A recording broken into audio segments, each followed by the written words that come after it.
आवास योजनाয় नाम থাকা ব্যক্তিদের বাড়ি বাড়ি গিয়ে সার্ভে করছেন ডেপুটি ম্যাজিস্ট্রেট সহ দাসপুর থানার ওসি ও দাসপুর 2 ব্লকের বিডিও। দীর্ঘ সময় থেকে আবাস যোজনা নিয়ে টালবাহানা, বারে বারে আশাহত হয়েছেন সাধারণ মানুষ। এর মাঝেই অনেকে সরকারের আশা ছেড়ে দিয়ে পাকা বাড়ি তৈরি করে নিয়েছেন। সরকারি সহযোগিতা পেলে পরিবারগুলোর হয়তো একটু ভালো হতো। দীর্ঘ টালবাহানার পরে এবার মানুষ টাকা পাবেন বলে জানা গিয়েছে। 30শে নভেম্বর শনিবার ভোর রাত থেকেই বৃষ্টি, আর এরই মধ্যে বৃষ্টি মাথায় নিয়ে দাসপুর থানার সোনামুইতে বেশ কিছু বাড়ি পরিদর্শনের জন্য হাজির হলেন পশ্চিম মেদিনীপুর জেলার ডেপুটি ম্যাজিস্ট্রেট সহ দাসপুর 2 ব্লকের বিডিও ও দাসপুর থানার ওসি।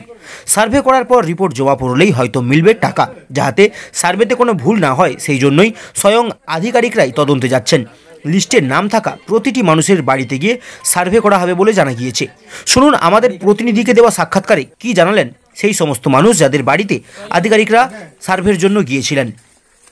দাসপুর থেকে স্বপন বেরার রিপোর্ট, মেদিনীপুর 24/7।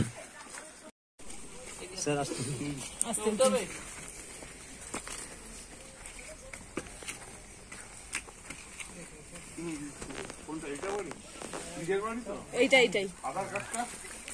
আচ্ছা ঠিক আছে, আধার কার্ডটা নিয়ে এসো।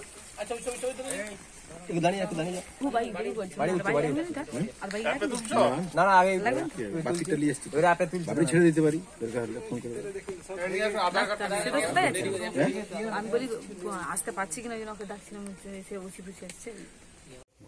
সার্ভের জন্য আজকে এসেছিল ভিডিও থেকে, আর জিজ্ঞেস করলো যে এখানেই কি বাড়ি হবে। বললাম হ্যাঁ এখানেই হবে।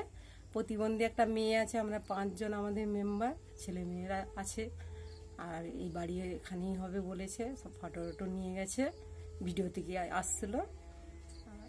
আর এখানে আপনাদেরকে হচ্ছে আর কি কি জিজ্ঞাসা করলো, যে পরিবারের হিসাব, পরিবারের যে এখানে বাড়ি হবে কিনা, সার্ভেতে কি কি জিজ্ঞাসা করেছিল? ওটাই জিজ্ঞেস করছিল যে এখানেই বাড়ি হবে।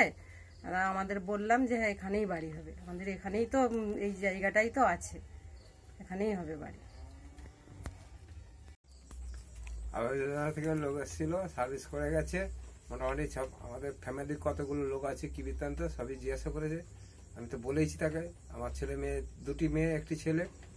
ছেলে কি করে তাও যে পুষপাস করে গেছে, আর আধার কার্ড ফার্ড সবই চেক করে গেছে, সবই দেখে শুনে গেছে। আমাকে প্রশ্ন করছিল এইটাই যে ঘর এখানেই হবে, তাহলে এইটুকুনি যে এখানেই ঘর হবে। বলে গেছে, বিডিও সাহেব বলে গেছে যে এখানে ঘর করবেন। আমি বলেছি হ্যাঁ ঘর করব, আর ছেনা টানা নিয়ে আছে, এই ঘরে থাকা যায়নি। হ্যাঁ অনেক করে বললো হ্যাঁ ঘর দেবো বলে বললো, তাই এইখানেই ঘর করব। সেইভাবে আমাকে বললো কজন কি বাড়ির ছেলে মেয়ে। আমি বললাম যে মেয়ে এখন বর্তমানে 2টোর বিয়ে দিয়ে দিয়েছে, একটা আছে আমার কাছে। আর এই অবস্থায় ভোটার কার্ড, আধার কার্ড দেখালাম, হ্যাঁ দেখতে চেয়েছিল, ওরা দেখিয়েছিলাম, বললো ঠিক আছে আমরা করে, ওরা চলে গেল এখান থেকে। কাশি না দাও না, এটা হোল্ড হয়েছে, হোল্ড করা আছে, হোল্ড করা আছে,